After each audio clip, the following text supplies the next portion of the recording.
नमस्कार। Awakening with गुरुजी की पाठशाला में मैं राजेश खन्ना आपका स्वागत करता हूं।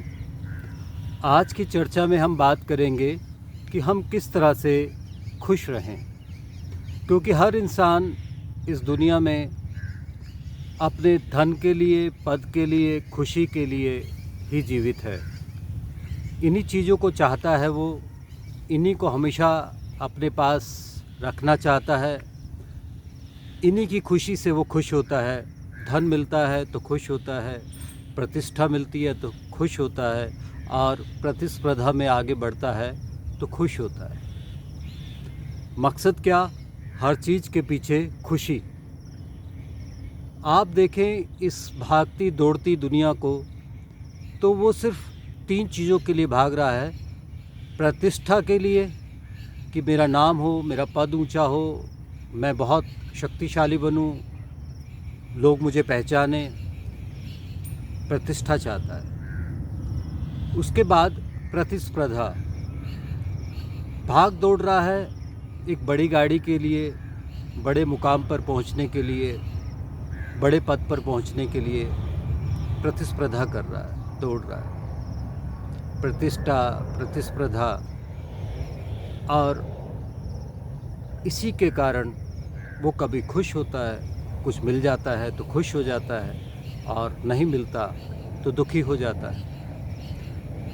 इसी दुख सुख के खेल में, इस जुआ दौड़ में हमारी ज़िंदगी बीतती रहती है, और हम इस संसार से विदा हो जाते हैं। लेकिन सच्चाई ये है कि हमें हमेशा खुश रहना चाहिए।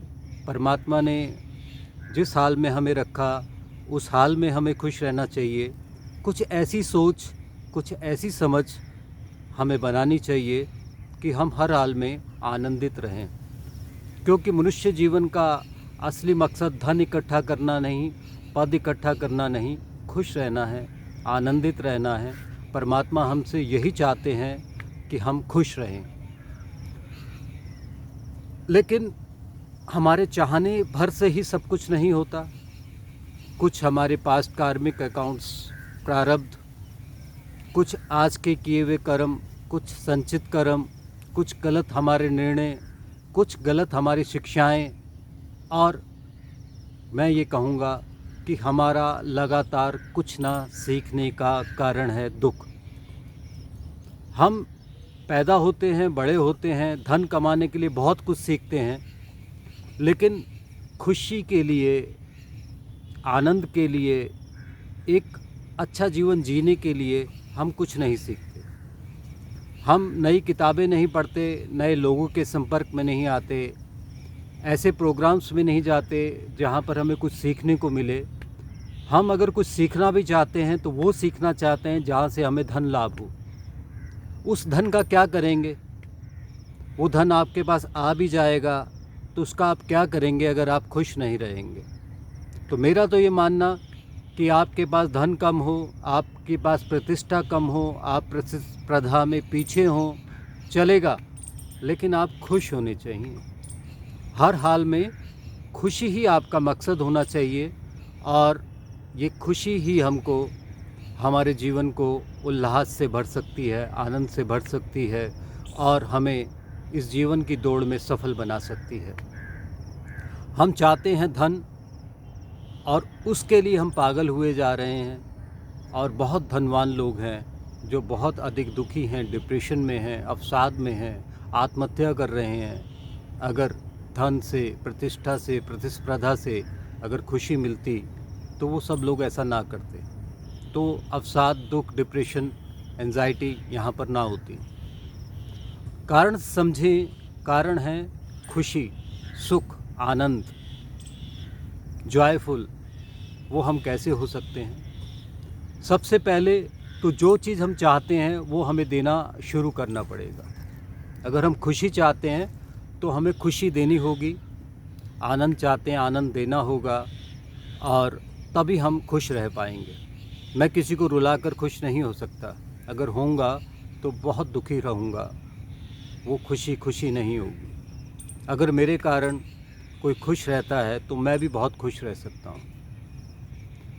बहुत लोग कहते हैं कि परमात्मा ने हमारा कुछ ऐसा कर्म रख दिया, रच दिया, बना दिया, प्रारब्ध ऐसा कर दिया कि जिस कारण हम सुखी तो रह ही नहीं सकते। मैं आपको एक बात बता दूं कि परमात्मा को किसी के दुखी और सुखी रहने से कोई मतलब नहीं। हम दुखी और सुखी अपने कर्मों से हैं। अगर आप पिछले कर्मों को नहीं मानते, पास्ट कार्मिक अकाउंट्स को नहीं मानते, प्रारब्ध को नहीं मानते, तो आज के कर्म को तो मानते हैं। आज के किए हुए कर्म, एक्शन ही आपको दुखी सुखी रख सकते हैं। आपको कहीं से लॉटरी लगी, आपके पास धन आया और आपने उसको अय्याशी में, घूमने फिरने में, सैर सपाटे में और गलत कार्य में लगा दिया, तो इसमें परमात्मा की गलती है या आपकी?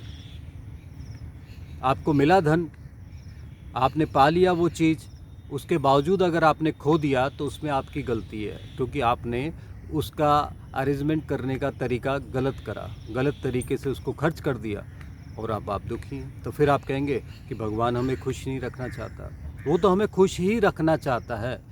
वो सच्चित प्रसन्न है, खुश है, और वो हमसे भी खुशी ही चाहता है। इसीलिए जीवन में हर रोज़ अगर आगे बढ़ना चाहते हैं तो सीखें। हम देखते हैं, आप भी देखते हैं, मैं भी देखता हूँ, common sense is not common among common peoples. एक साधारण सी बात, कॉमन सेंस है कि आप जो चाहते हैं उसके विषय पर काम करें, उसके लिए काम करें, लेकिन वो साधारण सी सोच कहाँ चली जाती है? चाहते हैं हम खुश होना और हमेशा दुख की बात करते हैं। जो चीज़ हमें मिल गई उसके धन्यवाद को तो हम भूल ही जाते हैं, और जो नहीं मिला उसके रोने रोते हैं, उसके बारे में सोचते हैं। किसी ने कुछ कह दिया, उसे अपने दिल में लगा के रखते हैं, उसी के बारे में सोचते रहते हैं। वो अपने घर में खुश है, आनंदित है, सब उमंग से रह रहा है, और आप उसके बारे में सोच सोच के दुखी हैं। तो गलती किसकी, परमात्मा की या आपकी? आपकी सोच की गलती। अपनी सोच को परिवर्तन करना पड़ेगा, परिवर्तित करना पड़ेगा। अगर नहीं बदलेंगे अपनी सोच को तो आप हमेशा दुखी रहेंगे। कभी सुख कभी दुख, यही जिंदगी है। कभी सुख कभी दुख, यही जिंदगी है। कभी सुख कभी दुख, यही जिंदगी है। ये पतझड़ का मौसम घड़ी दो घड़ी है। ये पतझड़ का मौसम घड़ी दो घड़ी है।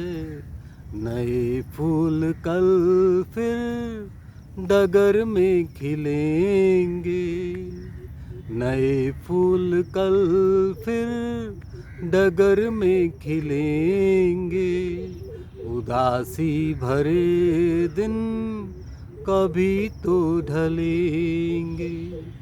उदासी भरे दिन कभी तो ढलेंगे। कभी सुख कभी दुख, यही जिंदगी है। कभी सुख कभी दुख, यही जिंदगी है। ये पतझड़ का मौसम घड़ी दो घड़ी है। ये पतझड़ का मौसम घड़ी दो घड़ी है। ये पतझड़ का मौसम घड़ी दो घड़ी है। कभी सुख कभी दुख, यही जिंदगी है। नए फूल डगर में फिर खिलेंगे। उदासी भरे दिन कभी तुझे ढलेंगे। एक बात निश्चित है कि इस संसार में कुछ भी परमानेंट नहीं है। There is nothing forever. अगर आज बरसात का मौसम है तो ये हमेशा ही बरसात नहीं होती रहेगी। सूखा भी आएगा, पतझड़ भी आएगा, गर्मी भी आएगी, सब कुछ चेंज होता रहेगा। ऐसे ही अगर आप चाहें कि हम सिर्फ खुश ही रहें, दुख ना आए, तो ऐसा संभव नहीं है। इसको ऐसे समझते हैं कि दुख सुख एक जीवन का चक्र है। अगर आप सुख ही सुख आता रहा तो दुख का तो कोई श्रेय ही नहीं रहेगा, दुख का तो कोई पद ही नहीं रहेगा, फिर तो कोई उसको पहचानेगा ही नहीं, फिर तो अहंकार की भावना से हर कोई फूला रहेगा। लेकिन जब दुख आता है तो समझ में आती है कि सुख की क्या कीमत है। कीमत ही हमें तब पता लगेगी जब दुख आएगा। इसको ऐसे समझ लें कि अगर एक सांस मैं ले रहा हूँ और उसके बाद छोड़ रहा हूँ तो ही तो मेरा जीवन है। अगर मैं कहूँ कि सांस आ जाए और जाए ना तो मैं ख़त्म। ऐसे ही मैं चाहूँ कि मुझे दिन अच्छा लगता है, रात अच्छी नहीं लगती, तो ये संभव नहीं है। बस एक काम तो हो सकता है कि उस रात के बाद आप उठे ही ना, क्योंकि प्रकृति ने तो अपना काम करना ही है। जैसे सांस सांस हमारा जीवन चलता है, जैसे दिन रात ये चक्र चलता है, जैसे ये मौसम का परिवर्तन आता है, उसी प्रकार दुख और सुख साथ साथ चलते हैं।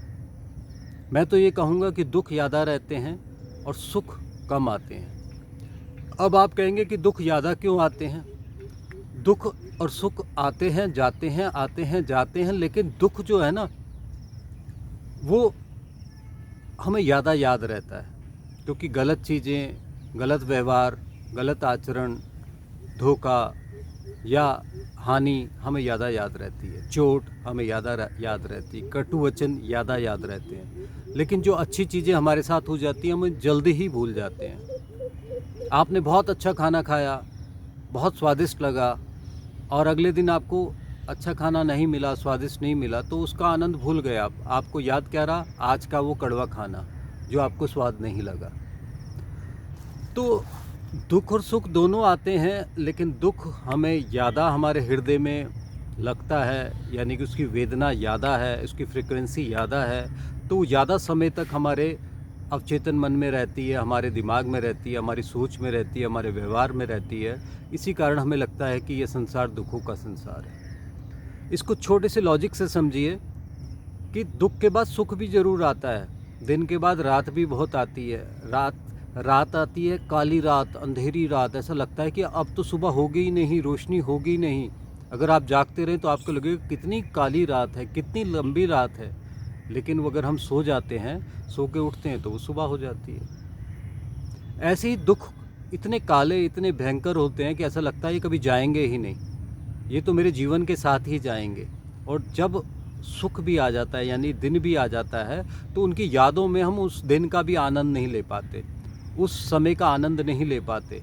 उसी यादों में वो जो सुख का समय आया था, वो उन्हीं यादों में, उन्हीं कुंठाओं में, उन्हीं पुरानी सोच में चलता रहता है। तो हमें सुख के क्षण भी सुख नहीं दे पाते, दुखी ही लगते हैं, हम दुखी ही महसूस करते हैं। दुख आता है, चला जाता है, ऐसे ही सुख भी आता है, चला जाता है, लेकिन हम सुख को ज़्यादा नहीं पहचान पाते, ज़्यादा समय तक अपने पास नहीं रोक पाते, और दुख की यादों के साथ हम रहते हैं, इसीलिए हम दुखी रहते हैं।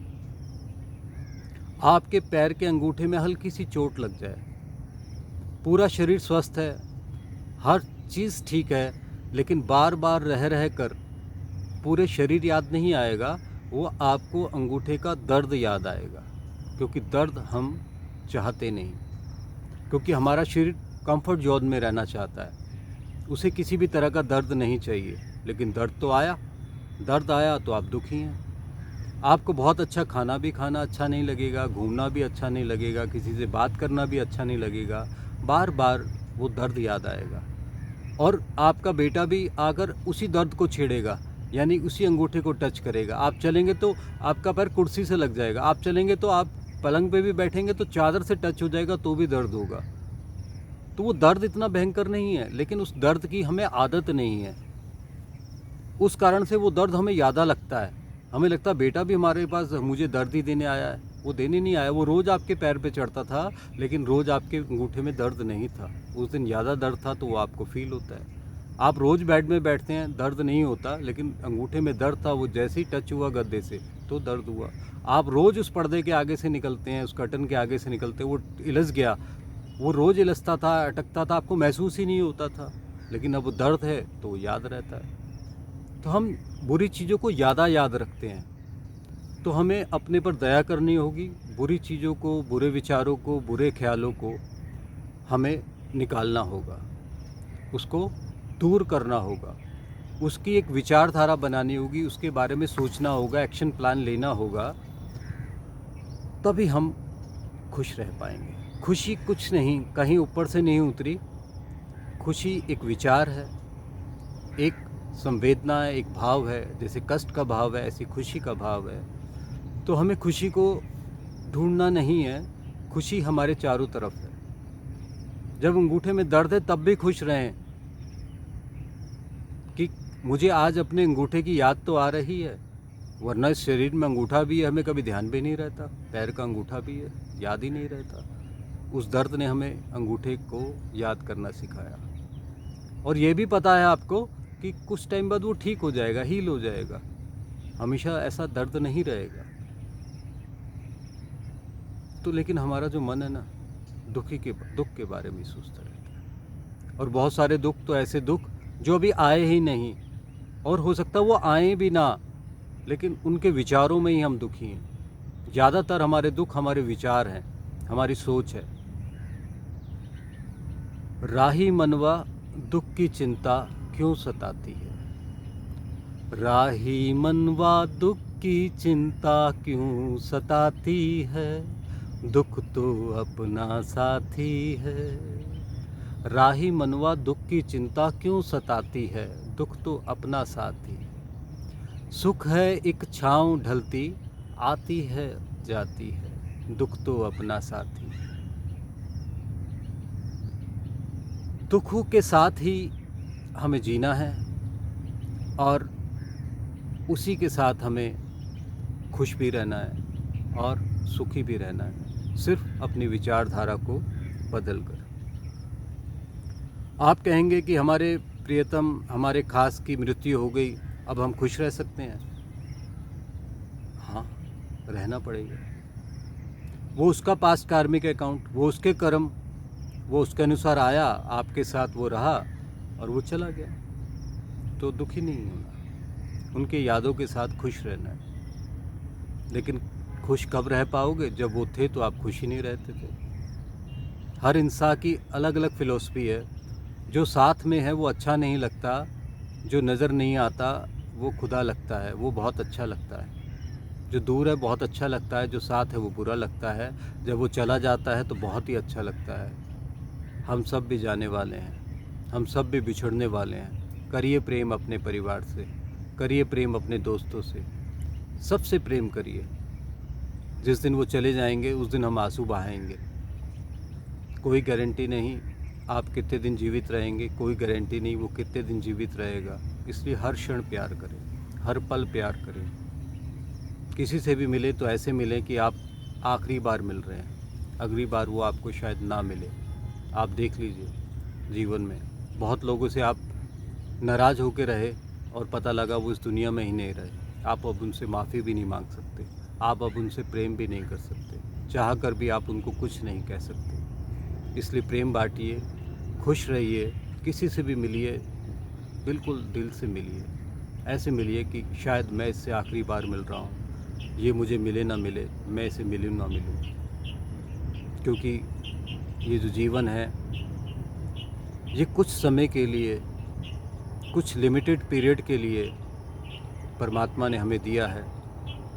इसका हमें बोध ही नहीं कि ये पल पल, क्षण क्षण, श्वास श्वास ख़त्म हो रहा है। ये हमारे ऊपर डिपेंड करता है कि हम इसे रो के ख़त्म कर लें या खुश रहकर इसको एंजॉय करें, आनंदित लें, आनंद लें। और एक बहुत बड़ी कमी जो हम कर रहे हैं, आनंद बाहर ढूंढ रहे हैं, दूसरों में ढूंढ रहे हैं, दूसरे स्थानों पे ढूंढ रहे हैं, जो नहीं पा रहे उसमें ढूंढ रहे हैं, जो हमारे पास नहीं है उस पे ढूंढ रहे हैं। मैं आपको बता दूं, जो चीज़ आपको नहीं मिली थी और वो जब आपको मिल गई, क्या आप अब भी उतने ही खुश हैं जिस समय वो मिली थी? नहीं। कोई खुशी 10 मिनट की होती है, कोई खुशी 10 दिन की होती है, कोई खुशी 10 महीने की होती है, परमानेंट नहीं होती।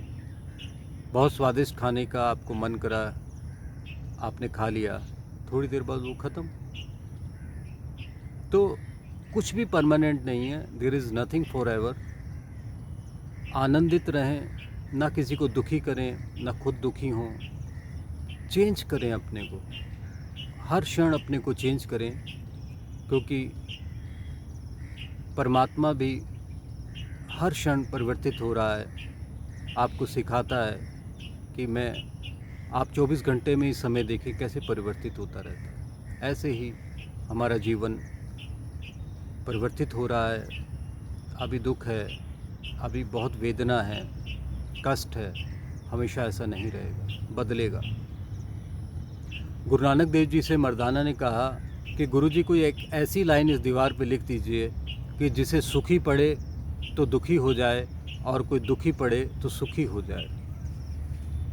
कोई सुखी पढ़े तो दुखी हो जाए, कोई दुखी पढ़े तो सुखी हो जाए। तो गुरु नानक देव जी ने लिखा कि ये पल भी गुजर जाएगा, ये समय भी गुजर जाएगा। यानी कि अगर सुख आया है, ये हमेशा नहीं रहने वाला। इसका भरपूर आनंद लें, कूदें, आनंदित रहें, खुश रहें, एंजॉय करें, हर पल का आनंद लें। और दुख क्या है कि ये सुख जाने वाला है। ये कुछ देर के लिए आपको सुख मिला, ये जाने वाला है। एक लाइन में उन्होंने लिख दिया, सुखी पड़ेगा तो दुखी हो जाएगा कि ये सुख जाने वाला है, और जो दुखी पड़ेगा तो उसे पता लग जाएगा कि मेरा दुख जाने वाला, अब खुशी आने वाली है। तो जब हर चीज़ परिवर्तित है, परिवर्तन होना ही अनिवार्य है। अगर वो हमारे सामने आ गई है तो उसका सामना करें ना, उसके कारण आगे का जीवन तो व्यर्थ ना गंवाएं, खराब ना करें, दुखी ना हो। अभी मैं बात कर रहा था, कोई प्रियतम, कोई खास आपको छोड़ के चला गया, तो अब आपको क्या करना है? अब आपको ज़िंदगी भर रोना है या उसके साथ ही ख़त्म हो जाना है? ना तो रोना है ना ख़त्म होना है। ये जीवन एक कठपुतली का खेल है, हम एक खिलौना है। परमात्मा ने जितनी देर जिसको भेजा है अभिनय करने के लिए वो करेगा और वो चला जाएगा। वो उसी की चीज़ है, उसी ने दी और वही ले जाएगा। एक संत अपने पुत्र से बहुत प्यार करते थे और उनका डेली का रूटीन था, शाम को 5 बजे वो कथा प्रवचन करा करते थे। उनका 25 वर्ष का पुत्र किसी कारण उसकी मृत्यु हो गई, तो उनकी पत्नी और उन्होंने मिलकर, परिवार के सभी लोगों ने मिलकर उसका दाह संस्कार किया। उसके बाद शाम के 5 बजे उनकी पत्नी ने सोचा कि संत जी अपने पुत्र से बहुत प्यार करते थे, आज तो वो सभा नहीं करेंगे, आज तो वो सभा नहीं हो पाएगी, वो सत्संग नहीं हो पाएगा। लेकिन जैसे ही 5 बजे संत जी ने तैयार होकर डेली की तरह वहाँ पर बैठ गए और उन्होंने अपना प्रवचन दिया। बड़ा करुणा से भरा हुआ, करुणा से भरा हुआ, व्यथा से भरा हुआ, प्रेम से भरा हुआ, दुख के भाव का भरा हुआ उन्होंने सत्संग किया। सबको बहुत अच्छी फीलिंग हुई। उन सत्संग के बाद उनकी पत्नी ने उनसे पूछा कि आपको अपने पुत्र के जाने का दुख नहीं हुआ? आज भी आपने कथा प्रवचन किया? तो उन्होंने बहुत सुंदर जवाब दिया, नहीं, मुझे अपने पुत्र से बहुत प्रेम था, मैं उससे बहुत प्रेम करता हूँ, लेकिन परमात्मा की मैं संतान हूँ, वो भी परमात्मा की संतान थी। मेरी आयु 50 वर्ष है और 25 वर्ष ही परमात्मा ने मुझे उसके साथ रहने के लिए दिए थे। अब परमात्मा की चीज़ परमात्मा ने वापस ले ली, तो मैं किसी की अमानत पर खयानत नहीं कर सकता। उन्होंने ही दिया था, उन्होंने ही ले लिया। अब दूसरी बात कि अब मैं दुखी रहूँगा, रोता रहूँगा, नहीं, क्योंकि मेरी आयु 50 वर्ष है। 25 वर्ष भी तो मैं उसके बिना रहा था।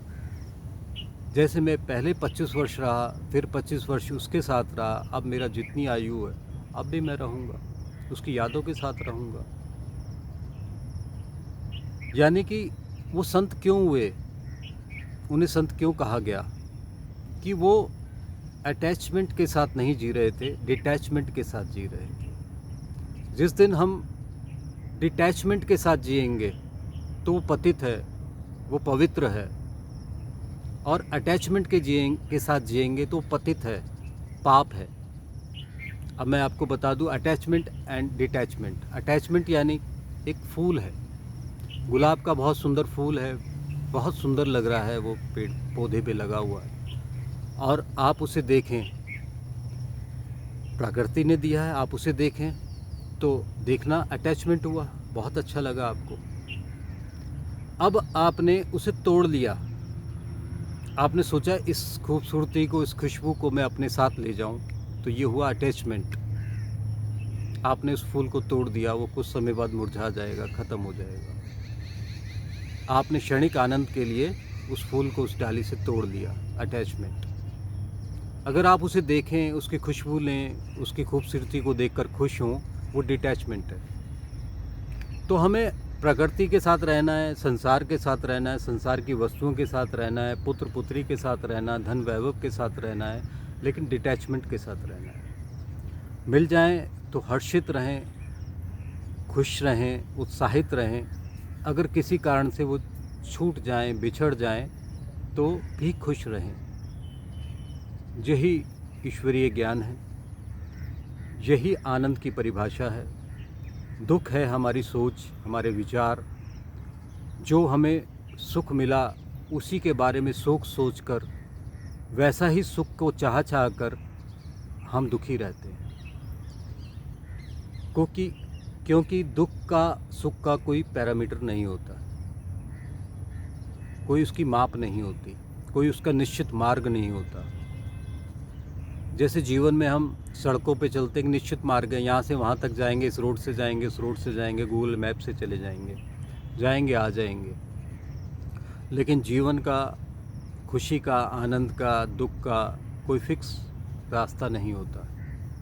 इसको ऐसे समझते हैं कि एक पंछी खुले आकाश में उड़ता है, वो उड़ रहा है तो कोई मार्ग थोड़ी है, कोई सड़क थोड़ी है उसके पास।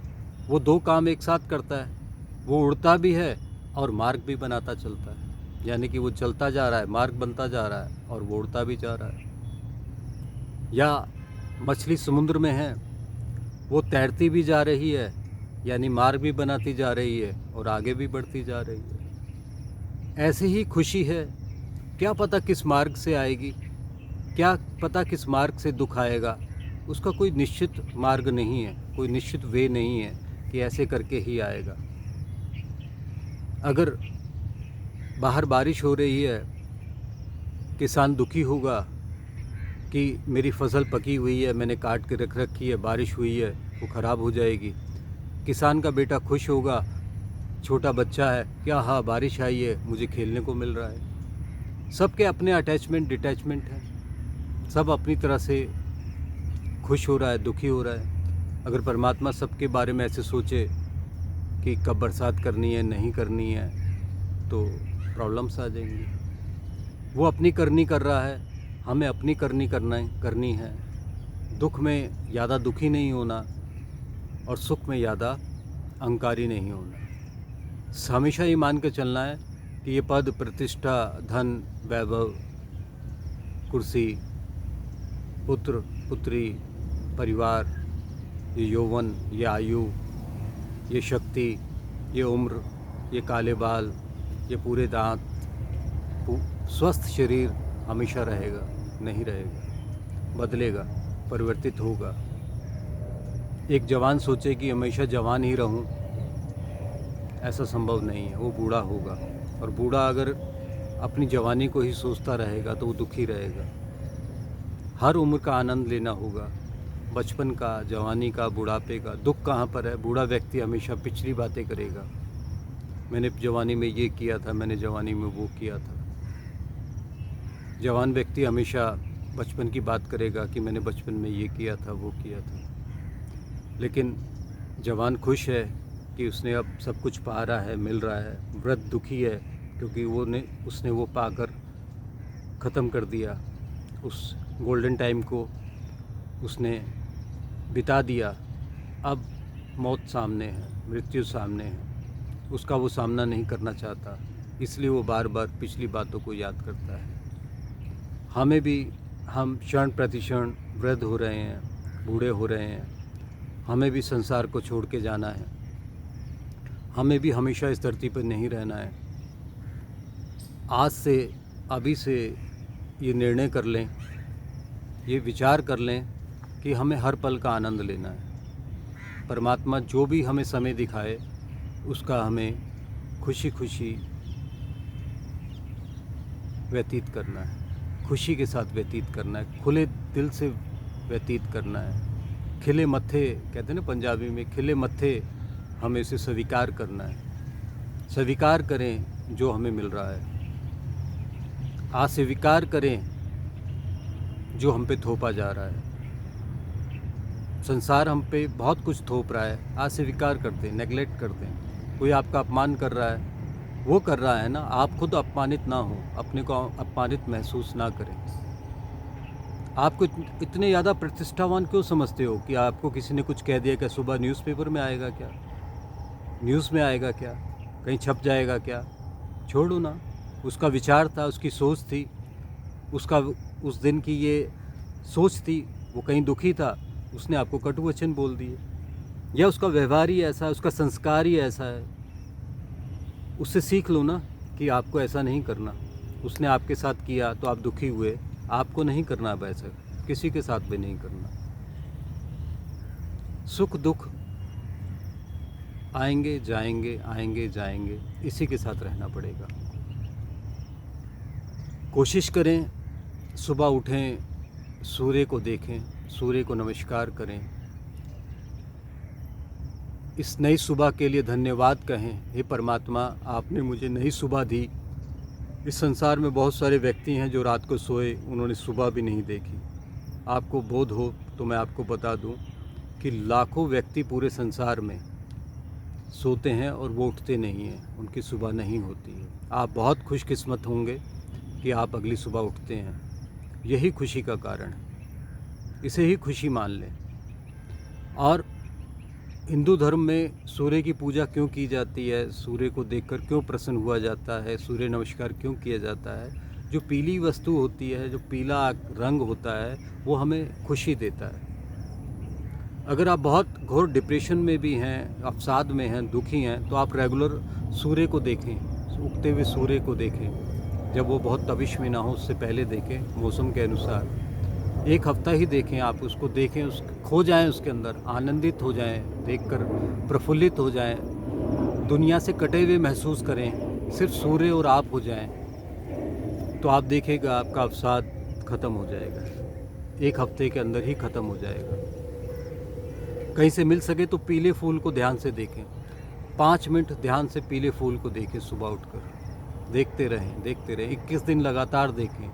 क्योंकि कोई भी आदत अच्छी या बुरी, वो 21 दिन में हमारे अंदर रच बस जाती है। 21 दिन एक साइंटिफिक बेस है, रिसर्च हुई है कि किसी भी काम को अगर हम 21 दिन करते हैं तो वो हमारा जोन बन जाता है, कंफर्ट या अनकम्फर्ट, यानी जोन बन जाता है, आदत बन जाती है। पीली वस्तु, पीला सूर्य हमको आनंद देता है।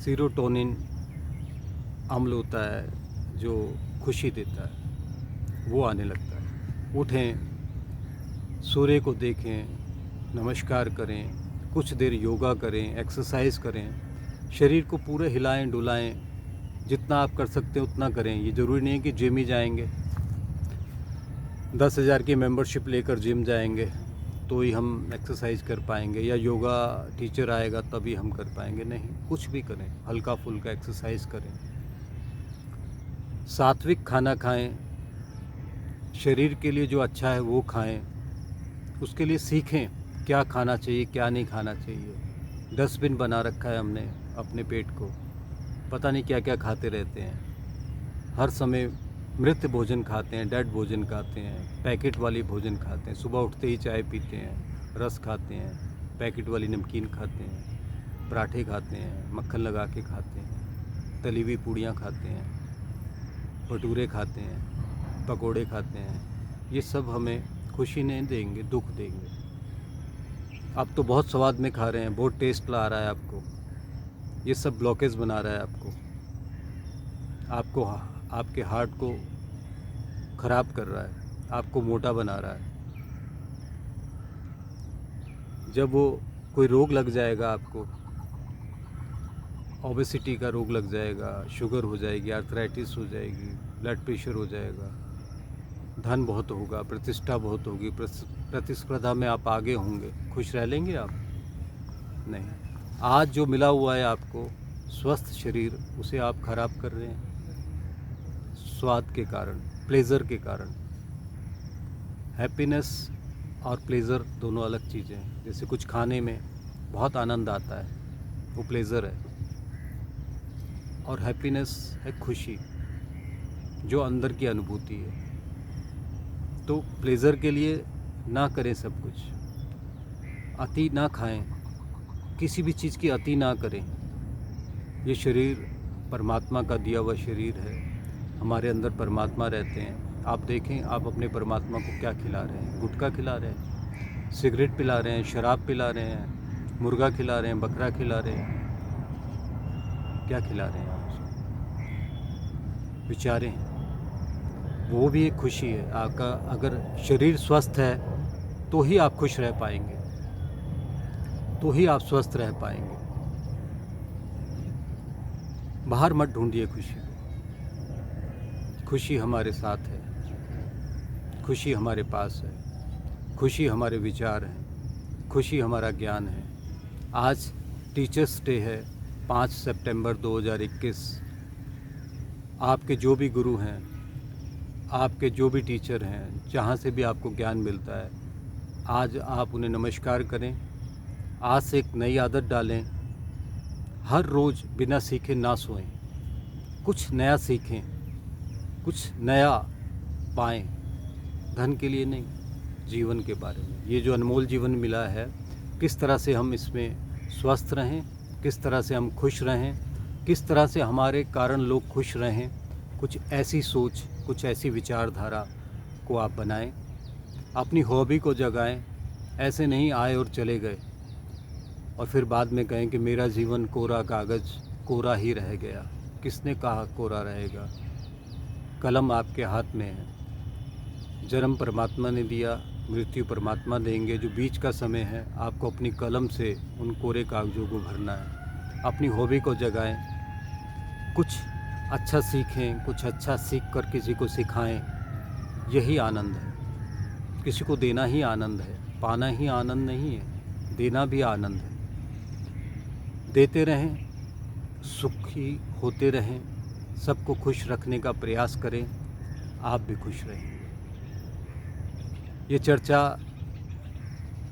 आगे भी होगी। आपके मन में कोई प्रश्न है तो आप मुझे कमेंट्स में बताएं। आप अवेकनिंग विद गुरुजी चैनल को सब्सक्राइब करें, मेरा हौसला बढ़ाएं, शेयर करें, जिससे कि मैं अपनी अनुभूति आप तक पहुंचा पाऊं। आपका मैं धन्यवाद करता हूं कि आपने, क्योंकि धैर्य तो है ही नहीं,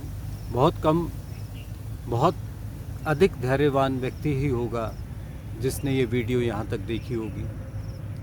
मैं उनको सलाम करता हूँ, सैल्यूट करता हूँ कि वो जीवन में कुछ चाहते हैं, कुछ सीखना चाहते हैं, पाना चाहते हैं। ऐसी ही कड़ियों के साथ, ऐसे ही विषयों के साथ मैं आपके साथ आता रहूँगा। आपको मैं समय समय पर कोई नई अवधारणा, कोई नई बात आपको बताता रहूँगा। नमस्कार।